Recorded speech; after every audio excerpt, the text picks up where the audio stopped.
set. Hello. 5-minute chat. It's been a little bit since we have a 5-minute chat. Yeah.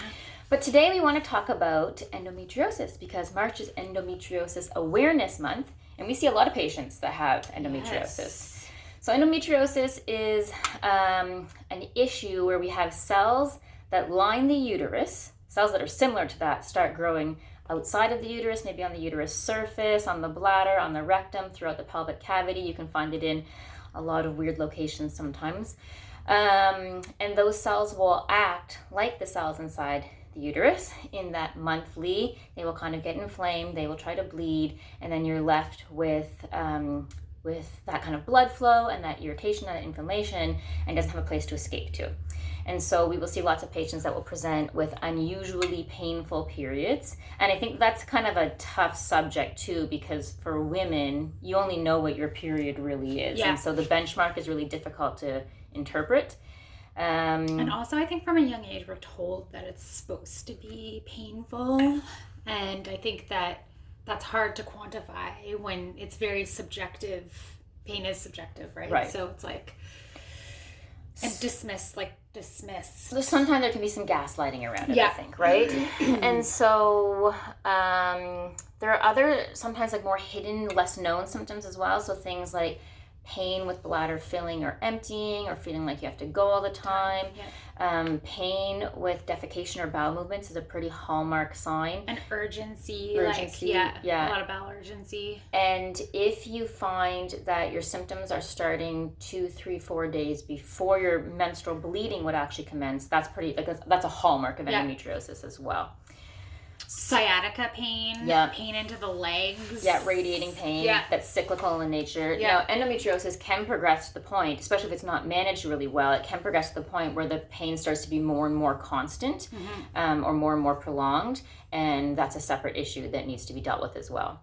But as physiotherapists, we can't treat the endometriosis. What we can treat are those secondary symptoms that are associated with it. So that's what we're very familiar with doing, helping people cope with pain, helping people kind of get their bladder back in order, talking about strategies for bowel movements. There's certainly some more general systemic, like full body things that are encouraged right now, like different types of exercise to help manage symptoms like that. We do a lot of TENS units, That's kind of Erin's specialty. You know way more about TENS than I do. Go for it. I think the biggest thing to just say is that I am on Instagram, I'm not on TikTok, but there's been a lot of ads, targeted ads with companies that are coming out with units that people can use for period pain. So they're marketed towards people that have periods. But you don't need anything fancy. You just need a little handheld TENS unit. Most people, if you have private medical insurance, are covered for it. So if you come see a physiotherapist that works in that sphere, they can either write you a prescription or you can have your doctor write you a prescription.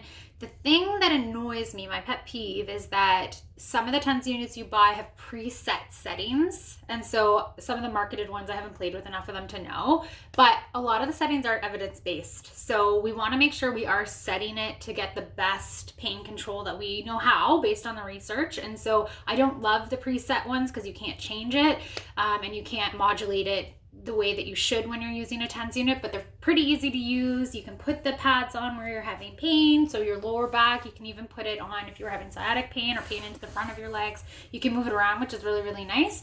They're kind of like as needed, and they can be used as in addition to other pain relief things that help you. So if Advil helps you, you can take your Advil, but also use your TENS unit. It's not just a one or the other type deal. And so we can talk more about that if we want to, but really just know you don't need anything fancy. You can just see a physiotherapist, and we're happy to walk you through the proper parameters and how to put it on correctly and how to take care of it correctly. And for mothers or parents who are watching this video that have teenagers that are having painful menstrual cycles, get them into a physician quickly, get them into a pelvic floor physio quickly. It doesn't need to be a vaginal exam, but just to learn how to use a TENS unit so they don't get to the point where their pain is out of control all the time and they're missing school and they're missing work. A TENS unit is really discreet. It's something that can just be hooked onto their pants. They can keep it in their book bag. They can keep it in their purse. And it's a wonderful option for them. That's not a medication, but it gives them some control on using, those little electrical devices whenever they need to. I'm laughing because I just saw one of Katie's texts. All of my texts are coming in right now. All right, so message us if you've got any questions about endometriosis or if you'd like us to talk about anything else on that particular subject. Bye!